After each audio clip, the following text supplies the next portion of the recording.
సారి చాలా సంవత్సరాల క్రితం అమెరికా దేశంలో ఒక చర్చికి కొంతమంది వెళ్ళేవారు. ఇక్కడ ఆ కాలంలో నల్లజాతి ప్రజల పట్ల కొంత వివక్ష ఉండేది. ఒక పేద కుటుంబంలో ఉన్న ఒక పిల్లోడు ఆ సండే స్కూల్కి వెళ్తే ఆ సండే స్కూల్లో ఈ క్రిస్మస్ డ్రామా నేర్పించారు.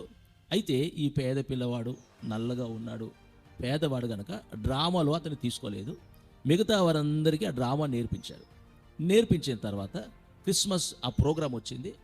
అందరు పిల్లల్ని పిలిస్తే అన్నీ రెడీ అయ్యారు. ఈ సత్రపు యజమాని యొక్క పాత్ర వేసే పిల్లోడు రాలేదు. ఎవరిని పెడదామో అని చూస్తే పాపం ఈ పేద పిల్లోడు ఉన్నాడు. వాడిని పిలిచి, రే ఇలారా, నీవు అక్కడ యోసేపు మరియ వచ్చి స్థలం ఉందా, కొంత స్థలం ఇయ్యండి అని అడిగితే స్థలము లేదు అని చెప్పాలి, ఇదే నీ పార్ట్. ఆయన రాలేదు కాబట్టి నీకు అవకాశం ఇచ్చామని చెప్పారు. ఈ పిల్లోడు సరే అన్నాడు. డ్రామా స్టార్ట్ అయింది. ఆ గార్ధవం మీద మరియమ్మ తల్లిని తీసుకొని వస్తూ తలుపు కొట్టారు. తలుపు కొట్టి ఈయన తలుపు తీశాడు. ఈ నల్లజాతి ఇచ్చిన బాబు తలుపు తీశాడు.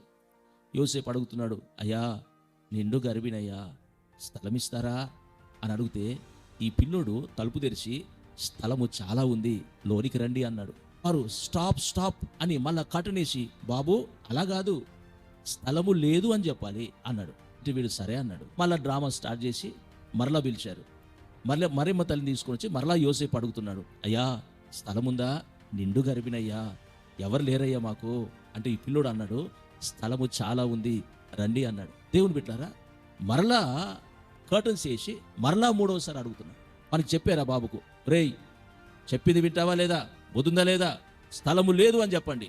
ఇది డ్రామారా, బైబిల్లో అలాగే రాస్తుంది, స్థలము లేదని చెప్పమన్నాడు. మూడవసారి వెళ్ళి, అయ్యా స్థలం ఉందా అంటే బాబు అన్నాడు, అయ్యా మీకంటే ఎక్కువేంటయ్యా, రండి చాలా స్థలం ఉంది అన్నాడు.